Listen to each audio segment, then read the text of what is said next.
father is one, so am I. Oh. Is your father handsome?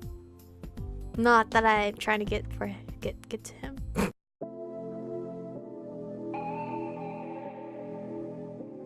We're born in the moonlight. Ain't no fantasy. Can't breathe in the sunlight. Hello, Aromas. This is Aromie here. Welcome back to Changeling. Today we are going to we are going to start the last and final route of Ewan, and we are gonna choose fairies. Every option was basically completely weird, but I finally settled on fairies. They kept coming up in all the conversations, so I should probably educate myself on them. And it seemed less disturbing than something like vampires, werewolves, and other things that might eat me. I wasn't sure I could handle reading about things that intense just yet. Then again, what did I know about any of this? Maybe werewolves were vegetarians and vampires were just misunderstood. For that matter, maybe fairies were actually soul-sucking cannibals or something. Or creepy bridge dwellers. I didn't think any of it was going to be easy to read about. At any rate, Vilos didn't seem surprised by my choice. He just nodded and let out a shrill whistle. I half expected some kind of library troll to trot out from the sacks with a book, but no, it was even better. The book zipped out with the shelves and right into Vilos' waiting hands. He promptly turned it over to me. The thank you? Convenient. We left at his desk, and Ali walked me to a nearby table, stealing glances at me every few seconds. You okay? Well, no. Yes? I have no idea. Okay. I need to contact the containment team about your little bridge friend, but I don't think I want to leave you here alone, so I'm going to send someone to stay here while I'm gone. Vilos is here. Yeah, that's basically like being alone. He barely talks. Trust me. Okay. Geez, sit down. You look like you're about to pass out. She pulled a chair out and forced me into it. I sat and just stared blankly at the books in my hands. Thanks. Hang on. Someone will be right in, okay? Ali left me there and returned to the club room. I rubbed my face tiredly. Oh, I also briefly looked at Ewan's guide. I didn't want to open it up and play through with it, but his route also has the 2 butterfly option. So if I kind of fuck up, I fuck up, and we're just gonna have to redo it like I have been for Mark and Corbin, because they seem to be the hardest ones apparently. There was so much to take in at this point that I felt a bit like my head was going to explode. Sleepwalking suddenly being magical, creepy bridge trolls, and interdimensional libraries. What happened to my normal life? I set the book on the table and flipped it open, leaning forward to scan the text. I tried with little success to focus on the words. Fairies have been known since ancient times. They have deep connections to many other supernatural races, including vampires, ghosts, elemental spirits, and many more, though often given diminutive names like we folk. Most fae are anything but. They are among the most diverse of any paranormal race, with virtually limitless subclasses and an infinite array of sizes, shapes, and types, many of which are extremely dangerous for mortals to come in contact with. Well, that doesn't surprise me. Is anything in this paranormal world not dangerous? Fairies have morals and values that are quite foreign to human beings. Things that most humans would consider reprehensible are met with indifference in the fairy community. Conversely, things that humans would shrug off as trivial are considered extremely offensive by the fae. Even so, fairies and humans have a long history together, and fairies have often exhibited an almost obsessive curiosity about human society, even going so far as to kidnap human children and whisk them away to the realm. There are so many theories as to why. I felt a sharp pain at my temple and hissed as I instinctively put my hand to my head to try to rub it away. Are you alright? I started as a familiar voice interrupted my thoughts. Ewan! He's so cute. Ewan, what are you... Wait, did Ali send you? She said you were here by yourself and needed company. Ah. Well, thanks for keeping me company. I don't really need a babysitter. I'm glad you have your head today. Oh, I don't know. I kind of want to be like, I'm glad you have your head today. Ugh, why did I say that? You didn't seem to find it funny. Okay, we don't have to talk about it. That's fine. I'm sure sure, you scared about 20 years off my life, but that's fine, no big deal. I can't control when that happens, but I didn't mean to scare you. Next time I'll give you a fair warning so you don't scream like a little kid and pass out again. Alright, I really do not know which choice is the correct choice. Thanks for keeping me company, I guess. Oh wait, she literally said that. You don't have to sound that excited about it. I made a face as he sat across from me. I didn't mean it like that. I'm having a weird morning, okay? No, I kind of like the head thing. If I fuck up, it's okay. We're just gonna go back. But I really like the head thing. I can't go. Okay, I already read that. I did not scream. Besides, I'm never fainting around you again. You apparently don't try to catch people. If you'd ever had your head fall off and roll on the floor, you'd probably not be so keen on dropping it to catch people either. It's the weirdest conversation I have ever had. Okay, fair enough. I admittedly don't have much experience with my head falling off. Most don't. Is it okay if I ask you something? Yeah, go ahead, I guess. The head, why does it fall off anyway?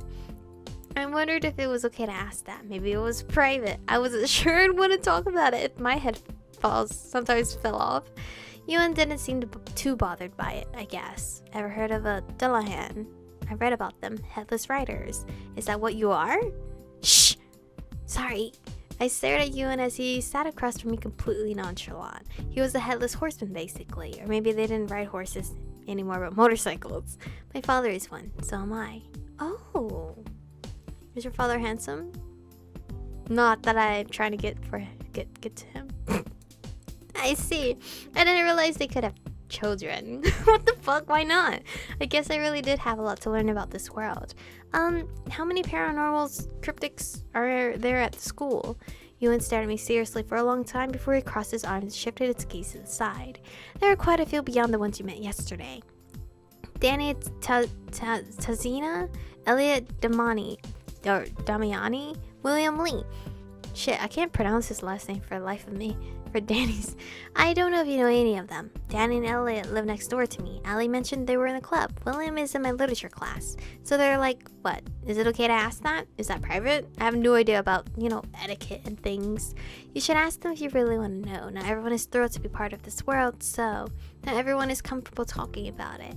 Anyway, besides the one you know of, there are a few others who don't bother to show up to the club. That's just so crazy. Have there always been this many? I wouldn't know. I've only lived here for about a year. Oh, so he's still kind of fresh and new.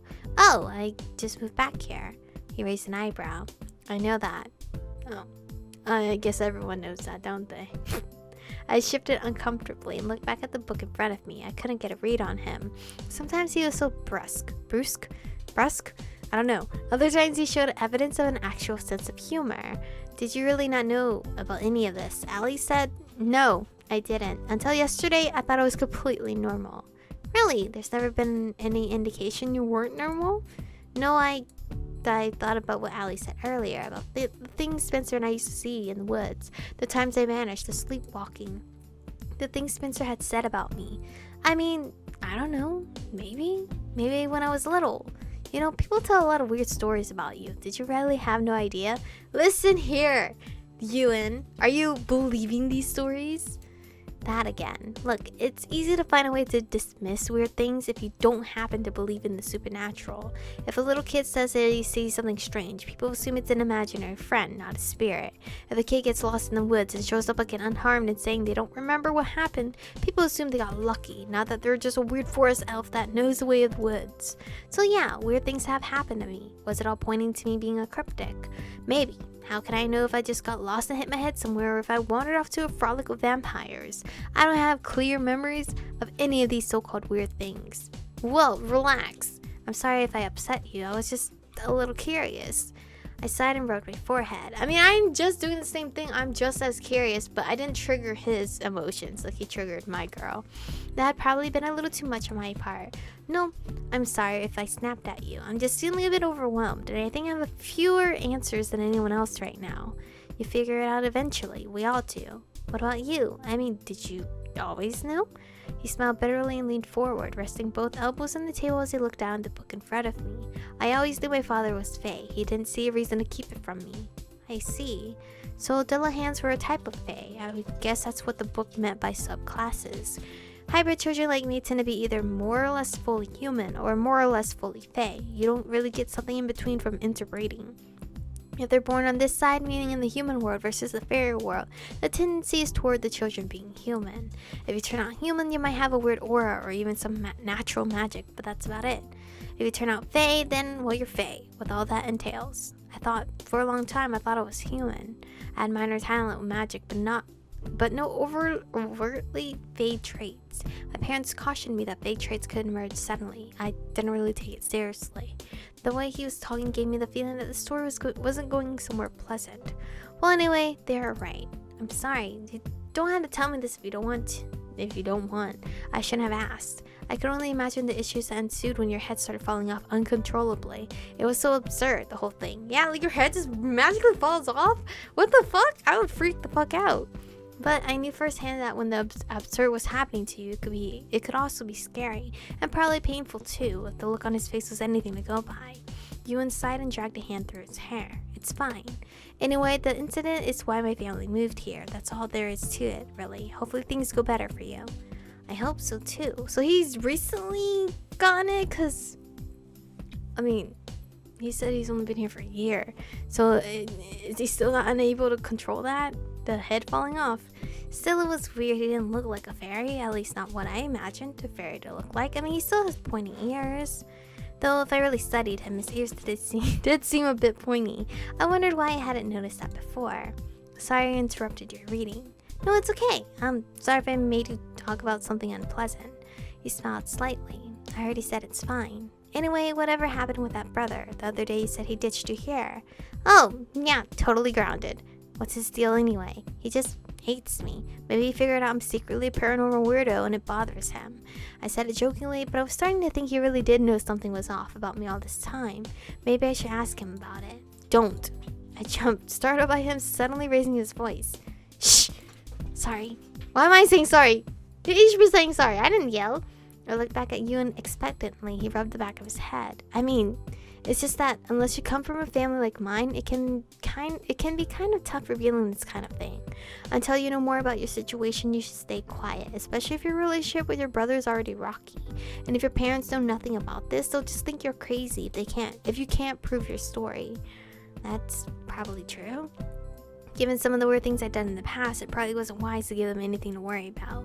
Ewan fished something out of his pocket. It took me a moment to realize it was his phone. Look, I'm the worst person for giving advice, and don't expect me to be much of a shoulder to cry on. You literally saw me cry. Day one. But I'll at least give you my number. You never know what kind of crazy things might happen if you have some sort of abilities trying to awaken. If you need anything, you can call me. Well, what if I don't like calling people? Can I just text you? I was kind of surprised. I didn't expect that kind of offer. I could always just call Allie if I had problems. Then again, I guess it wouldn't hurt to have some secondary support if I ended up wandering out to some weird spot at night or something. And it wasn't bad to have a guy give me his number. It's not like Ewan was bad looking. He had nice eyes. Wow, okay. His eyes are different. Both of them are different colors. Okay, I'll give you mine too. We quickly exchanged numbers. You should try to get the numbers of some of the other club members as well. We usually try to keep in touch if anything major happens. So that's why he was giving me his number. Well, it's not like I was hoping he was giving me a special treatment. Ewan stood and stretched. It looked like he was leaving me here. I smiled up at him. Thanks for staying with me. I feel a bit better now. After yesterday, I suppose I owed you one. Definitely next time I expect you to at least make some effort to catch me or at least break my fall. He smirked slightly. The next time, don't faint. Well, at least next time I'll be prepared. It wasn't that scary, just unexpected. Allie's probably back by now. Want me to send her in? No, I think I'll just go with you. I said as well, returning my book to Viola. He insisted I take it with me and continue reading at home. When you and I reached the club room, we apparently entered at the same time Allie returned. She was just walking in as well, but from the hallway. She smiled slightly when she saw us. You're looking better? Nah, I feel a little less like the sky is falling. You weren't too mean to her, right, Ewan? He wasn't mean at all. Oh, he's usually mean to new people. Really? I'm not mean, if you say so. I just felt bad about yesterday, that's all. Oh, so you're pitying me. He glared at Allie as she smirked at him. I'm going to class. He stalked out. Thanks again. He responded I didn't hear it. Allie sprawled out on the sofa as if she was exhausted. So you found your bridge, creep? And I can't skip this even though we kind of already know everything about it. So I'm just gonna fast forward. Oops. Just gonna fast forward, alright? Brother's ignoring me, it's fine. He's gonna love us soon anyway. Ewan's Route, Fairy Folk. Oh, I'm actually just gonna save here because we're about to hit the time mark. But we're now in Ewan's Route. I don't know how many chapters he has, but I know we have to be very keen on our choices because he does have the two butterfly effects choices route thing. So that means there's a good option, but there's also a very good option. So hopefully I knew all the very good options so we don't have to like try to replay again, because it seems like my choices are horrible lately. It's not horrible to the point where I get a bad ending, but it's not like I got the perfect ending. But anyway, thank you guys for watching today's episode. Hope you guys are going to be excited for Ewan's Route, and I'll see you guys in the next one.